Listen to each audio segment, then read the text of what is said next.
कहते हैं आध्यात्म की शरण में जन्म मरण का समाधान है।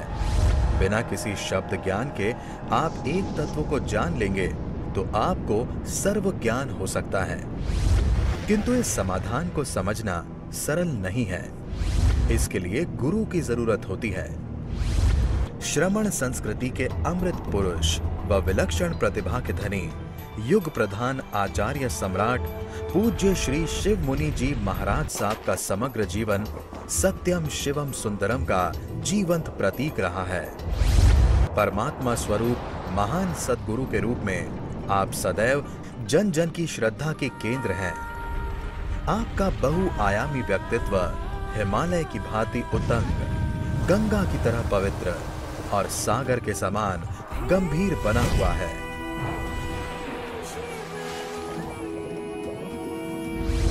एक सूफी फकीर जुनैद, एक रात उसने सपना देखा।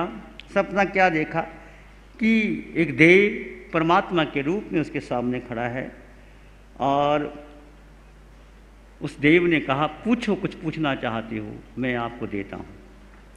उसने कहा, उस फकीर ने कहा जुनैद ने, एक ही सवाल है परमात्मा, एक ही जिज्ञासा कि मेरे गांव से सबसे अधिक सात्विक धर्मात्मा आदमी कौन है? तो उस देव ने कहा, फकीर, तेरे गांव में जो सबसे सात्विक वो तुम्हारा पड़ोसी सबसे सात्विक है, धर्मात्मा है। जुनैद ने कहा, ये कैसे हो सकता है? पड़ोसी उसकी दृष्टि से मैं तो बहुत बेईमान था, चोर था, और परमात्मा ने कह दिया सबसे सात्विक और धर्मात्मा आदमी वो। अब बोल ही दिया तो कुछ कह नहीं सकता था, बर्दाश्त भी नहीं कर सकता था। ये कहानी उस फकीर की है। फकीर ने कहा कि पड़ोसी जो तुम्हारे गांव में पड़ोसी है वही है। यीशु ने कहा, लव दाई नेबर, पड़ोसी से प्रेम करो। Bless them those curse you, जो तुम्हारा अपमान करते हैं उनको आशीर्वाद दो। महापुरुष ऐसा ही करते हैं। तो जुनैद को रात को नींद नहीं आई। पड़ोसी, वो सोचा नहीं था कि पड़ोसी सबसे सात्विक आदमी हो सकता है।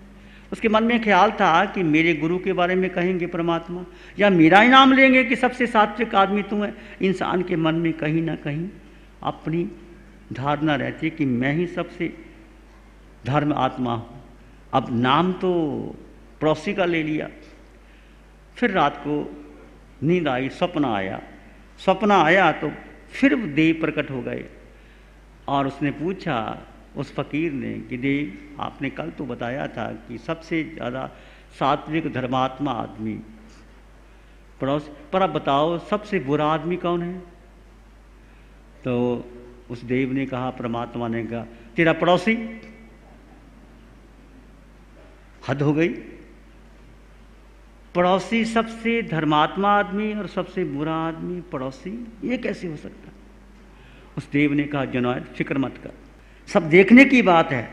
तू चाहे तो बुरे से बुरे आदमी में भी परमात्मा को देख सकते हैं और परमात्मा में भी तो नुक्स निकाल सकता है। इसलिए घबराने की बात नहीं। द्रोणाचार्य ने भेजा, किसको भेजा? कौरवों को भेजा और पांडवों को भेजा कि जाओ, सबसे धर्मात्मा आदमी कौन है और दुर्जन आदमी कौन है। और लिस्ट मंगाई गई। दुर्योधन के लिए कोई धर्मात्मा था ही नहीं, सब दुर्जन ही दुर्जन थे। और युधिष्ठिर के लिए कोई बुरा था ही नहीं। और युधिष्ठिर की दृष्टि धर्मात्मा की थी, आत्म दृष्टि। और दुर्योधन की दृष्टि क्या थी? बुरी दृष्टि थी। तो जैसा व्यक्ति सोचता है वैसा होता है। एक कहानी आगे बढ़ती है। जुनैद के जीवन में एक और उल्लेख है। वो बगीचे में अपने काम कर रहा था। बगीचा था, खेती कर रहा था। खुरपी लेकर के वो घास उखेड़ रहा था। घास उखेड़ते उखेड़ते किसी काम की याद आई, वो चला गया बाहर। तो काम करने के बाद वापस आया, देखा खुरपी नदार, तो खुरपी है ही नहीं। अब उसके मन में ख्याल आया, खुरपी कौन ले गया? अब उसके मन में ख्याल था, मेरा पड़ोसी वो बदमाश आदमी है, उसने खुरपी ली होगी, अब मन में धारणा बन गई। अब वो देखता है बदमाश आदमी कौन है।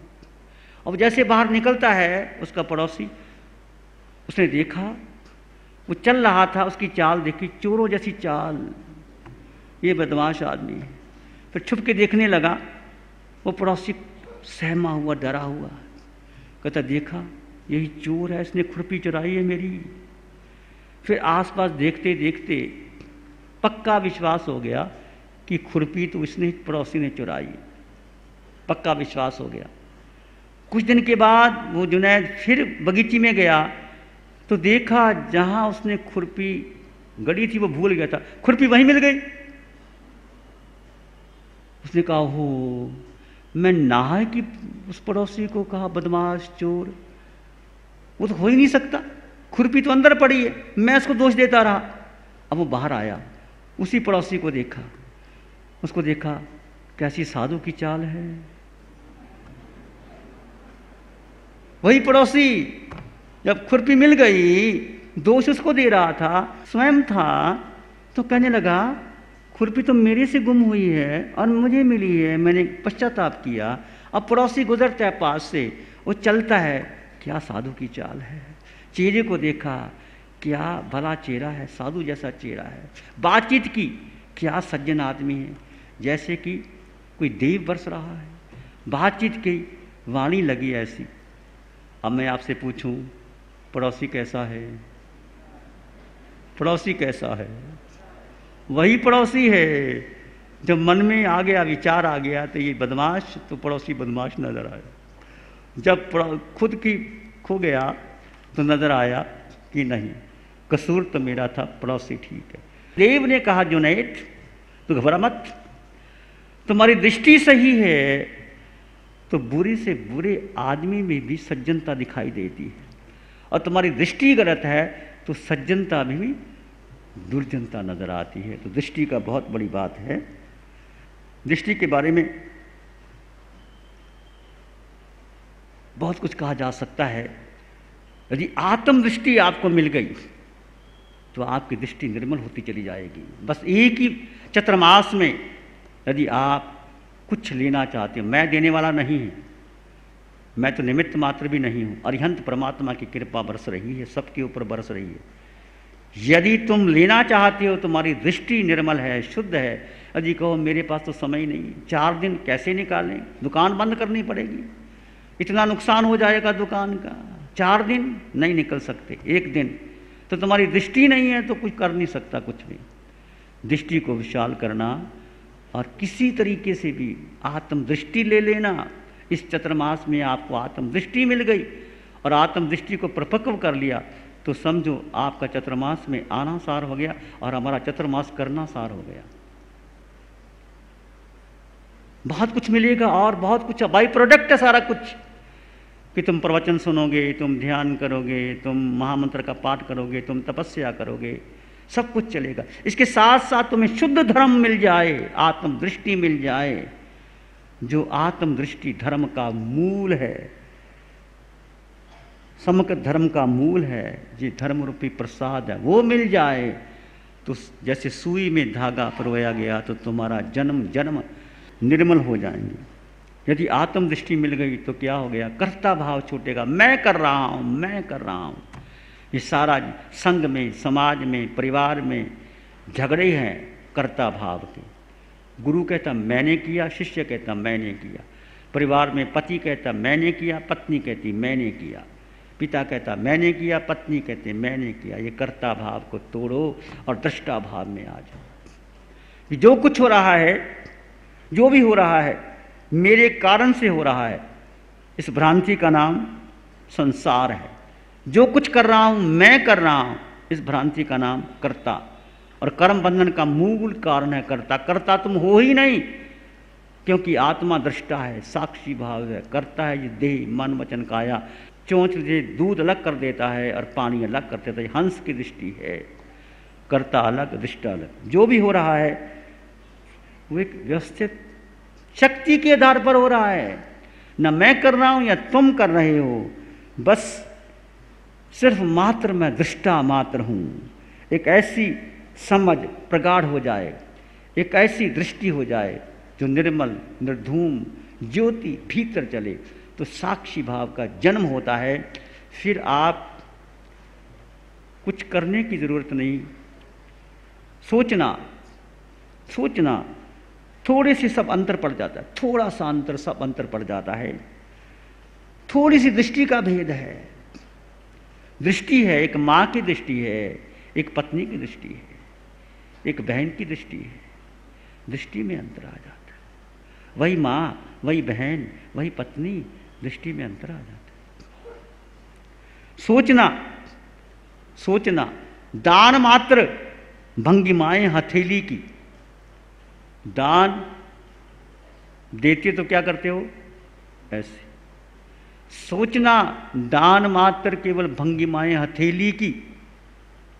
अंतर है नीड़ और पिंजरे में इतना ही, एक को बनाया है तुमने और एक को बनाया है तुम्हारे लिए। अंतर है नीड़ और पिंजरे में इतना ही। नीड़ का मतलब घोंसला, घर जो तुमने बनाया, एक पिंजरा, एक है कैद खाना, एक है नीड़ पिंज घोंसला, तुमने जो घर बनाया। अंतर है नीड़ और पिंजरे में इतना ही, एक को बनाया है तुमने अपना घर बनाया है और दूसरों के लिए किसी और ने बनाया है। जो तुम कारागृह में जाते हो किसी और ने बनाया वो तुम्हारे लिए। अंतर है नीड़ और पिंजरे में इतना ही, एक को बनाया है तुमने और एक को बनाया है तुम्हारे लिए किसी ने। दान मात्र केवल भंगिमाएं हथेली की। ऐसे हाथ करोगे तो मांगना हो गया और ऐसे कर दिया तो लुटा दिया। अब्दुल के 9 रत्नों में एक रत्न आता है, अब्दुल रहीम खान खाना। वो देता था, नज़र नीचे रखता था। कि तुम नीची नज़र रखते हो? कहते हाँ भाई, मेरा तो कुछ है ही नहीं। उसने एक दोहा कहा था, तुमने सुना होगा। तो देते समय नज़र नीची रखना, देते समय अहंकार ना आए कि उसने दिया और मैंने इतना दिया जो दिया तुम्हारा भला और मंगल हो। उसने कहा, अब्दुल रहीम खान अकबर के 9 रत्न थे। वो कहता, मैं देने वाला कौन? देने वाला और है, देता है दिन रैन। देने वाला और है, देता है दिन रैन। लोग भ्रम मेरा करे, तासे नीचे नैन। कितनी बड़ी बात है उसकी। अब्दुल रहीम खान खाना कहता है, देने वाला और है, वो परमात्मा मुझे देता है, दिन रात दे रहा है। लोग भ्रम मेरा करें, लोग कहते हैं मैं दे रहा हूं, तो मैं तो शर्म से झुक जाता हूं। लोग भ्रम में, देने वाला और है, देता है दिन रैन। लोग भ्रम मेरा करें, मेरे बारे में कहें तो मेरी नज़र झुक जाती। दान देने के बाद नज़र नीची हो जाती है। वो दान यथार्थ दान होता है, शुद्ध दान होता है।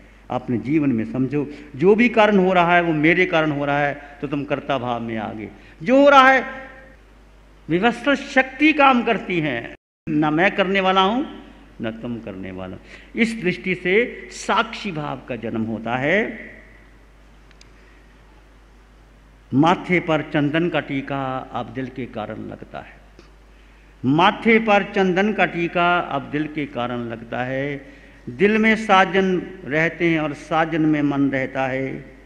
मंदिर में मस्जिद बनती है और मस्जिद में ब्राह्मण रहता है। ध्यान से सुन लेना, मैं बात पूरी करना चाहता हूँ। माथे पे चंदन का टीका अब दिल के कारण लगता है। मंदिर में मस्जिद बनती है और मस्जिद में ब्राह्मण रहता है। मंदिर में मस्जिद बनती है और मस्जिद में ब्राह्मण रहता है। अब माथे पे चंदन का टीका अब दिल के कारण लगता है। जर्रे में सूरज और सूरज में जर्रा रहता है। जर्रे में सूरज और सूरज में जर्रा रोशन होता है। अब मन में साजन रहते हैं, अब मन में साजन रहते हैं और साजन में मन रहता है।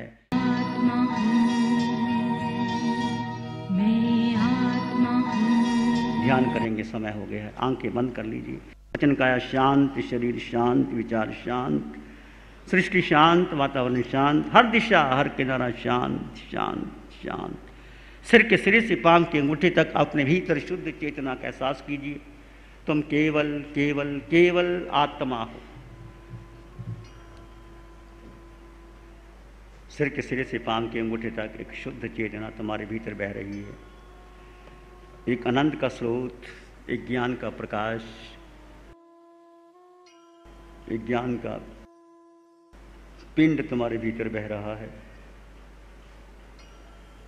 मन वचन काया बुद्धि संस्कार धारणा अलग है और तुम आत्मा अलग हो। सिर के सिरे से पांव के अंगूठे तक एक आत्म प्रदेश का अनुभव कीजिए। उसमें डूब जाइए, उसमें बह जाइए। एक आत्मा, यही सत्य है, अटल सत्य है, परम सत्य है, शाश्वत सत्य है, त्रिकाल सत्य है। वो तुम हो। एक आत्मा को जान लो, एक आत्मा में निश्चय कर लो, एक आत्मा में श्रद्धा कर लो, एक आत्मा से प्रेम कर लो, एक आत्मा में स्थिर हो जाओ। बस यही धर्म का सार है। इसी में शांति में बने रहें, गहरे गहरे गहरे भीतर डूब जाएं।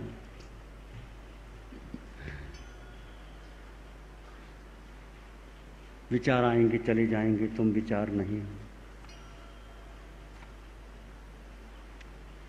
इसी में एक लंबा गहरा श्वास लें। अरिहंत परमात्मा के चरणों में अनंत कृतज्ञता ज्ञापित करें। एक और लंबा गहरा श्वास। अरिहंत परमात्मा के चरणों में नमन और वंदन। दोनों हाथों को आंखों पे ले जाएं, हल्का सा स्पर्श। धीरे से आंखें खोल सकते हैं। नमो अरिहंतानंग, नमो सिद्धानंग, नमो आयरियानंग, नमो वज्रायानंग, नमो लोय सब सावनंग, धम्मो मंगल मुकीठम अहिंसा संयमो तमो देवावित्तं नमं संति जस धम्य श्यामनो। श्री चत्तारी मंगलम, अरहंता मंगलम, सिद्धा मंगलम, साहु मंगलम, केवली पनतो धम्मो मंगलम। चत्तारी लोग उत्तम, अरहंता लोग उत्तम, सिद्धा लोग उत्तम, साहु लोग उत्तम, केवली पानतो धम्मो लोग उत्तम।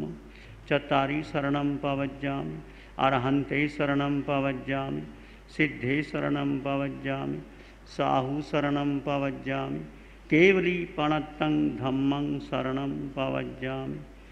चारे शरण दुख हरण जगत में, और न शरणा कोई होगा। जो भव्य प्राणी करे आराधन, उसका अजर अमर पद होगा। उसका सदा मंगल होगा। जैसे बारिश की रिमझिम बरसने लगी, ऐसे गुरुवर की वाणी भी झरने लगी।